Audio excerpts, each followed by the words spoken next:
The housing crisis of 2009 concludes. Dozens of financial institutions have collapsed under the weight of the once-in-a-generation catastrophe. Yet one institution emerges not merely intact, but positioned to dominate American banking, J.P. Morgan Chase. Commanding this financial powerhouse sits Jamie Dimon, the Wall Street executive who transformed rejection into triumph. Finance runs through Jamie Dimon's bloodline. His grandfather arrived in New York during 1921 with empty pockets, eventually establishing himself first as a banker and later as a stockbroker. Theodore Dimon, Jamie's father, followed the same path, accumulating substantial wealth through stock trading. Young Jamie enjoyed a privileged upbringing, attending exclusive private institutions and vacationing in Colorado's mountain ranges each summer. Yet privilege bred hunger rather than complacency. From his earliest years, Jamie harbored singular determination. He would surpass both his father's and grandfather's financial achievements. Success in finance became his inevitable destination. First, however, came education. Brown University rejected his application. Graduating fourth in his class proved insufficient for admission to his preferred institution. Dimon enrolled at Tufts University instead. Entitled to elite education in his own estimation, Dimon felt Tufts fell beneath his capabilities. Freshman year brought another rejection when Princeton turned down his transfer application. Rather than accept defeat, Dimon resolved to dominate Tufts academically, proving his worth through sheer performance. Supreme confidence, bordering on arrogance, fueled his ambition. The strategy succeeded. By 1978, Dimon graduated summa cum laude from Tufts, earning acceptance to Harvard Business School, where validation finally arrived. Harvard witnessed Dimon's continued exceptionalism. He rejected campus housing, wore casual denim and leather while classmates donned suits, and vocally championed democratic politics in predominantly Republican classrooms. Nonconformity defined his business school experience. Graduation brought Baker Scholar honors, awarded exclusively to the top 5%. Prestigious Wall Street investment banks flooded Dimon with lucrative offers. His future appeared limitless. Surprisingly, Dimon rejected every proposal, accepting instead a position paying one-third the market rate under Sandy Weill, a family acquaintance and legendary financial architect. Sandy Weill had reshaped numerous iconic Wall Street institutions, including Primerica, Salomon Brothers, and Citibank, throughout his extensive career. Brooklyn's Bensonhurst neighborhood produced Weill, whose ambitions centered on wealth creation through entrepreneurship and financial leverage rather than conventional employment. 1986 saw Weill sell his Shearson brokerage to American Express for $900 million, ascending to the presidency of American Express. The seasoned dealmaker recognized potential in young Dimon, hiring him as a personal assistant. While typical MBA graduates labored through entry positions, Weill elevated Dimon directly into his inner circle, entrusting him with negotiations worth hundreds of millions. At 28, Dimon already occupied finance's upper echelons. The 1980s belonged to dealmakers. President Ronald Reagan's administration prioritized corporate America through tax reductions and accessible credit, spawning the mergers and acquisitions boom. Dimon's career accelerated after joining American Express's president. Weill targeted the top position at American Express, with Dimon recognizing that his mentor's success meant his own eventual control. Ambition, however, bred enemies. American Express owned Fireman's Fund. Weill pursued a sale to Warren Buffett, with Dimon working relentlessly on the transaction. The board ultimately vetoed the deal. Weill, recognizing manipulation, resigned in fury. Though encouraged to remain, 29-year-old Dimon demonstrated loyalty by resigning as well. The gamble appeared enormous. Following his departure, 58-year-old Sandy Weill faced skepticism. Wall Street viewed him as finished. No major firms sought his executive leadership, a miscalculation they would regret. Weill and Dimon searched for acquisition targets. They required a small company to leverage into larger deals. Baltimore provided the answer. Commercial credit served middle and lower-class consumers, essentially operating as a high-interest loan shark, targeting low-income populations. Control Data, a computer disk drive manufacturer, owned commercial credit. Financial troubles by 1985 made Control Data eager to sell. We assigned Dimon to analyze the potential acquisition. Dimon's findings startled observers. Commercial credit produced merely a 4% return on equity against 15% industry standards. Yet Dimon identified substantial sellable assets and enormous cost-cutting opportunities, rendering the company an exceptional bargain. Warren Buffett again rejected their investment proposal. Weill committed the majority of his personal fortune, purchasing 10%, and offering 80% publicly. Barely into his 30s, Dimon invested his entire savings, $425,000. The offering raised $850 million, immediately validating their investment. Weill appointed Dimon chief financial officer, rewarding loyalty with substantial stock options. Taking control of commercial credit, Weill and Dimon executed ruthless cost reductions, terminating 10% of employees immediately. 1 year produced $100 million in profit and an 18% return on equity. Enhanced credit ratings enabled Weill to borrow an additional $100 million. With capital secured, they could finally pursue their Baltimore objective, acquisitions. Then their stock price collapsed 50% on October 19, 1987. While major companies and nations struggled toward survival, Weill and Dimon identified opportunity.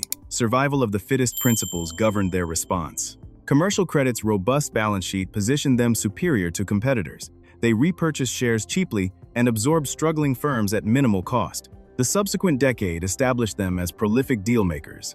They consumed Primerica, a larger insurance company, with Dimon architecting the transaction. Century's end found them commanding Citigroup, America's largest financial conglomerate. Citigroup's leadership installed Weill as Wall Street's king, with Dimon serving as president, managing investment funds. One step remained before Dimon would command finance's pinnacle. He anticipated inevitable CEO succession. Sandy Weill, however, harbored alternative plans. Though recognizing Dimon's intelligence and skill, Weill observed troubling traits: bluntness and temperamental volatility, potentially undermining CEO effectiveness. Weill's backup strategy involved his daughter Jessica Bibliowicz, placed within Dimon's division. Childhood friends, Jessica and Jamie's relationship faced testing. Dimon initially promoted Jessica to chairman of the mutual fund division. Observing low-fee funds like Vanguard ascending, Dimon concluded traditional high-cost mutual funds faced inevitable failure. He directed Jessica toward low-cost mutual fund business restructuring. Weill objected. Dimon prevailed. Promotion consideration arrived with Dimon denying Jessica advancement, judging her performance inadequate. Dimon consistently advocated equal treatment, offering Jessica no favoritism. He perceived alienation of his daughter. Dimon's ambition had overreached. November 1998 terminated 15 years of partnership when Weill fired Dimon. One step from Wall Street's apex, Dimon found himself unemployed. Conquest alongside Weill had established Dimon's reputation as an effective corporate commander. Dimon believed himself robbed of rightful Citigroup leadership.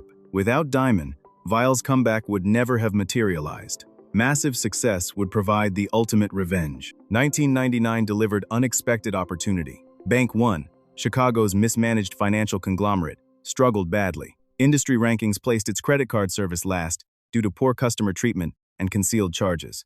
CEO John McCoy, labeled Fly-by McCoy, indulged in extravagant vacations while earnings deteriorated. The board terminated McCoy, urgently seeking a turnaround specialist. Only one candidate possessed necessary capabilities: Jamie Dimon. Demonstrating commitment, Dimon invested his entire fortune, exceeding $50 million, into Bank One stock. 12 months brought underperforming business sales, executive compensation cuts, and 12,000 employee terminations. $4.4 billion in write-downs during 2000 produced $511 million in losses. Wall Street, however, approved. Stock prices rose as markets recognized genuine commitment. 1 year later, Bank One posted $2.6 billion profit. Dimon had rescued the company from collapse. Late 1999 through early 2000 saw the Federal Reserve raise rates 6 times, attempting an economic soft landing. The dot-com bubble burst regardless, halving NASDAQ values. The September 11th attacks triggered broader market crashes. Markets rebounded only by 2003's fourth quarter. S&P 500 barely achieved double-digit 3-year returns, while Bank One stock gained 59%, tripling market performance. By 2003, Bank One ranked among thriving institutions.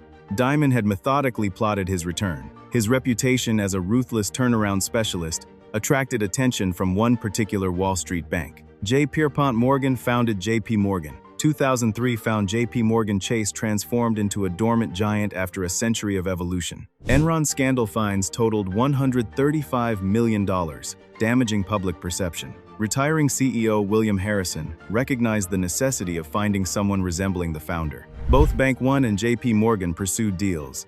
Business logic favored the merger, as J.P. Morgan required branch banking reinforcement. The truly compelling factor involved acquiring Dimon as Harrison's successor. Unlike Weill, Harrison lacked power hunger, welcoming rather than fearing Dimon. Harrison explicitly committed to transferring CEO authority post-merger. J.P. Morgan Chase absorbed Bank One. 1 year's consolidation later, Dimon officially commanded J.P. Morgan Chase, America's second-largest bank behind Citigroup.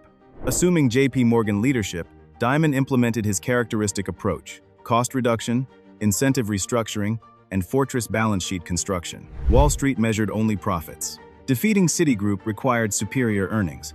The challenge appeared formidable, with markets experiencing irrational exuberance, and Citigroup leading the housing boom. Citibank's Chuck Prince famously declared continuing to dance until the music stopped. Dimon understood his role: observe from the sidelines while Prince destroyed Citigroup, then collect the remnants. 5 years post-dot-com recovery, America confronted a larger recession: the housing market collapse. Bear Stearns failed first. Previous year profits through subprime loan securitization had been record-breaking. Financial derivatives supposedly eliminated risk, but merely concealed it. Bear Stearns neared collapse. The government sought capable institutions for bailout. One Wall Street company maintained minimal subprime exposure. Since controlling J.P. Morgan Chase, Dimon had systematically reduced subprime mortgage exposure. Shrewd negotiator Dimon offered $2 per share. Shareholders demanded more. The final sale price reached $10 per share. The Bear Stearns acquisition generated no bottom-line benefit, yet certified J.P. Morgan's soundness,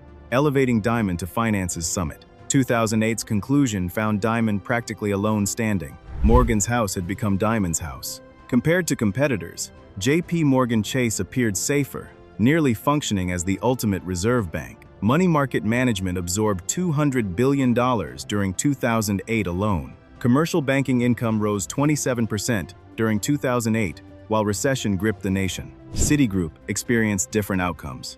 Weill's retirement left Chuck Prince in command, proving disastrous. Heavy mortgage-backed securities exposure made Citigroup among the first troubled institutions in 2007. The board immediately removed Prince, installing Vikram Pandit.